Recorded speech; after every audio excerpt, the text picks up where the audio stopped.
And now, it's time for another Dice Tower review with Tom Vasel. Hey folks, I'm Tom Vasel, and today we're taking a look at Dead Men's Cabal from Pandasaurus Games. This is a game in which you are a necromancer, and no one likes you, says the back of the box. So you're going to make friends, dig them up, animate them. Sure, that will work. That's the theming of this game. In this game, you are trying to animate different corpses and get the most points. It is definitely what we call a Euro game, trying to get points by taking different actions, using skulls and bones to get there. Take a look.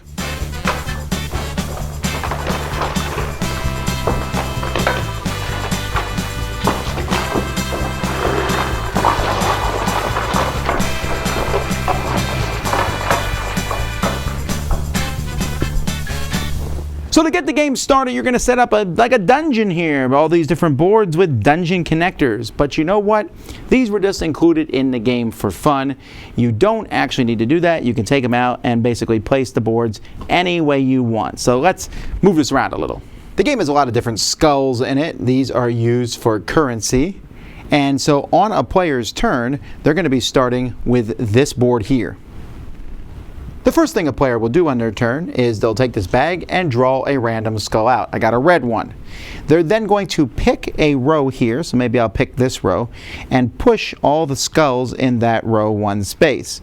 The skull that they get off here is now added to the skulls that they have in front of them. So I started the game with one of each color, but now I have two black skulls. They then can pick any one of these skulls, so maybe I'll pick the gold skull and throw it back into the bag, and that is a private action that they will take, and only you can take that action. After this private action is over, then all players will take a public action based on this row. There are two reds, so the red public, everyone will take the red public action. And then this skull here is placed on the red, so that won't happen next turn. If this had been on the red and this would have been the public action, then we would take the gold action instead. If there is a tie between who has the most skulls in this middle row, then the active player will choose, but they can never pick the color that this skull is on, and this skull will move to whatever action has been taken. So a player gets to choose their private action, which will come from one of these three skulls, or well, actually any skull they want, because they can throw it in the bag. But then the public action is going to be determined by this middle row here. Most actions are the same whether you do them private or public. If it's private, it means only you can do it. If it's public, each player can do it, starting with the active player. The sepulcher is a way to get more skulls. So you can choose. You can take one bone, and bones are another currency in the game, and one skull of your choice. You can lose one bowl to take two skulls of your choice, and you can pay 2 bones to take 3 skulls of your choice. As soon as you take whatever skulls you want, then they are refilled from the bag for the next player in case it's a public action. The white action allows players to take runes. You can take a bone from the general supply and take any white rune you want, replacing it with a cube of your color. You can pay a bone instead of taking one, so I could do that, and then I could take 2 runes and replace them with cubes. Also, whether you do that or not, you can take as many of these black runes as you want, but you have to pay the price for them. So maybe I have 3 bones, and I decide to take this red one, and to take this, well, that wild one costs 3, so I'll take this blue one, although the wild would be great. And when you do that, then these slide down for the next player, and more runes are placed here. White runes and black runes are pretty similar. The only difference between them is how you acquire them. The gold skull action is going to allow you to take these cards here. So each player is going to start the game with some of these cards, these rituals to bring back the dead. And when you go here, you can take one of these different actions. You can just take 3 bones and no cards.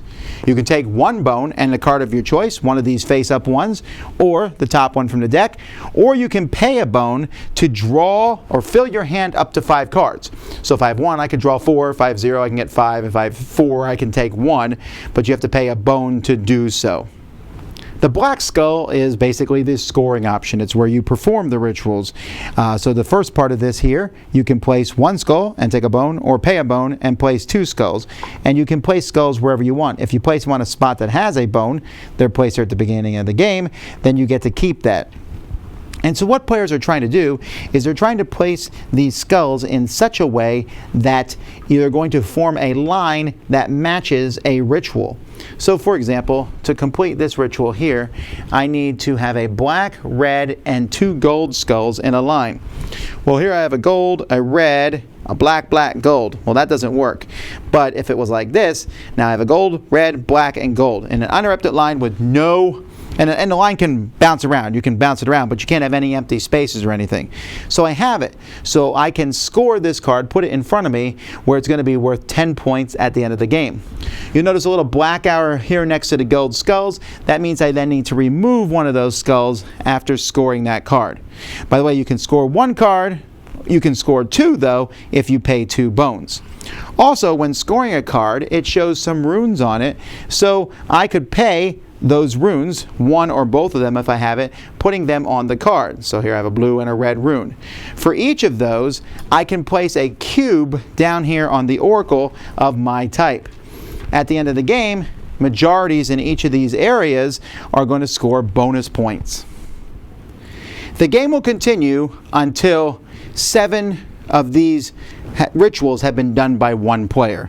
At that point, you do the final round. You will score points for each of the rituals that you've completed, and the oracle will score for anyone who has the majority of cubes or second most.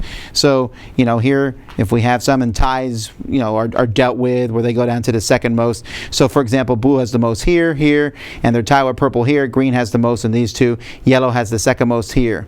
So each of these scores slightly differently. There are 4 with skulls, and for each of those, whoever has the most skulls on that spot, whoever has the most cubes there is going to get 4 points for every indication of that skull that shows up on the rituals that they've done. So if I have these rituals, then I definitely want to have the most on the black skull. If you have this here, whoever has the most there is going to score 4 points for each of the leftover skulls that they have at the end of the game. And by the way, second place on all these gets 2 points and such. Here you get 4 points or 2 points for having a group of cubes together on this scriptorium. So you'll notice I put these 2 green cubes together earlier. I would probably want to take more of these off and basically put them here to form a big group to try to score this one here. And then finally, whoever has the most cubes here is simply going to get 20 points, and the second most there will get 10. Add those to the points you got for rituals, and whoever has the most is the winner. So easily the most, striking feature of this game is going to be the fact that you got skulls everywhere and you got bones, and these are really cool components. I mean, they're plastic, they look realistic. That's neat. You got the cow skull over here. Now, because of that, and we have this, background here, it is a dark theme of sorts. Again, with these are kind of a waste, but I actually talked to Pandasaurus folks, and they just had extra room on the sprues for these, or in the cardboard cutouts. But you don't need them. It's just kind of there for the looks of it. I would have cut them out myself. But realize it's a dark game. Some people aren't going to like the look of it, or the look of the sanctum, or the bones and things. I certainly get that. I don't have any problems with these. The runes are a little small, maybe. The game does come with a scoreboard here. We can keep track of everything. And the artwork is kind of neat here. These are various people. They look like different famous, is that the Fresh Prince of Bel-Air? Because I don't know. Anyhow, there's different folks here, and they all have that. I don't know. They almost look like they're not that scary, I guess. They all kind of have the same look amongst them, just like dead people. But the game itself kind of has this dark look, which is going to appeal to some people. Not really my theme or my thing, but I can get why some people would like it. Overall, there's a lot of cool components in this game. Now, I said that some people are going to like the theme and some people are going to find the theme distasteful. I'm sure you're going to find extremes on both ends of that. Ironically, the theme is really not that strong, honestly. You are, like, for example, you pick your action by putting a skull down, pushing another skull, throwing a skull, doesn't have to be that one, back into the bag, and then taking that action. That doesn't make any sense thematically. You're just picking something. I mean, it's an interesting mechanism where you push them off and pick an action, and those skulls are left in the middle as a public action that everyone takes. So you basically are picking 2 actions on your turn, but you're picking one to share with everybody else. The scoring action is one you're going to want to do because that's how you win this game, but you need to do the other 3 actions, the Sepulchre to get skulls, I'm looking at the names of them now, the Athenaeum to get cards, and the Scriptorium to get runes. But really, again, the Scriptorium is to get these tokens that make cards better. The one place you get the cards that you need to pay skulls, which could be any resource to do them, and the one place is to get skulls. So all this could have been a trading and a Mediterranean game where you get resources and stuff. It's not, so that's good, right? I mean, the theme's not generic at least. And again, some people are going to enjoy this, but I also think some people are going to come in and be like, where's the dungeon crawl? It's not here. This is a straight up Euro game. So the theme, very macabre, with this death thing over it, again, is going to attract or not attract people in, but it's going to be the gameplay that keeps you there. I like the aspect of this game in picking your action each turn, because you can almost always pick any action you want, but you are then tied to the action you pick. You throw that skull back in, but I might need that color skull to score my things. The scoring one is really intriguing because you're putting them there on that star and moving them all over the place, but at the same time, every time you score, one comes off, and you took something up that messed me up. The runes almost feels like an extra, I got to go get some runes, because you want to get those, because those bonus points for the Oracle are huge at the end of the game. But, and this is another interesting thing too, they're not the be-all, end-all. You can, in this game, try to run it out. Like, just score as many rituals as you possibly can, really fast, and just hope that you get enough points from those. Forget the runes completely, let someone else get those and those bonuses. And it seems to be fairly well balanced that way. The bonuses are great, and the one even sounds great, 20 points! But you could get even more points if you score another one. So you might do a few runes along the way, and just do a bunch of rituals, and come out okay. But there is a little bit of area control for those. At the end of the day, the whole thing is, it's good. It's a solid Euro game. I like the different actions, and I like the interaction, because I'm sitting there hoping you pick that action so that I can do it. The theme, while I've talked a lot about theme in this review, is there or not. The components are fun. It's certainly going to be an eye-catching one for people who come by the table. But at the end of the day, I think what's interesting about this game is that there are these 4 different areas, and they all come together to form one final push to get points. I don't know that the gameplay itself is so exciting that I'm like Game of the Year material for this. No, I don't see that there, and I don't know that the game is. I think if the theme had more interaction in the game itself, raising figures and stuff, I would feel more strongly attached to it. As it is, I'm like, okay, whatever, and I can like push the theme away and just play with these skulls and as if they were cubes and stuff. But at the same time, I really like this balance. This game has this walking on a tightrope type thing, because I want to finish these things. So I'm sitting there, how do I put the skulls in there? And there's a little bit of spatial, putting the skulls in lines to match them up. But wait a minute.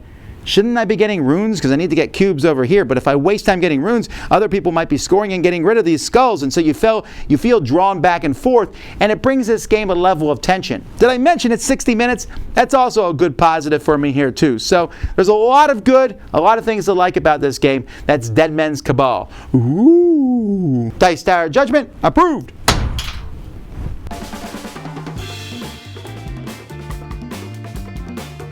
Thanks so much for watching another Dice Tower video. If you enjoy our videos, subscribe to the channel for more fun, comprehensive board game coverage. Also, consider joining us at one of our events. Come to Dice Tower Retreat, a small, intimate gathering where gaming is king. Join us for Dice Tower Cruise, the largest board game cruise. Attend Dice Tower West in Las Vegas for gaming fun on the West Coast, or Dice Tower East in Orlando in sunny Florida. Dice Tower Conventions, the friendliest gaming conventions on Earth. I'm Eric Summerer, and you've been watching The Dice Tower.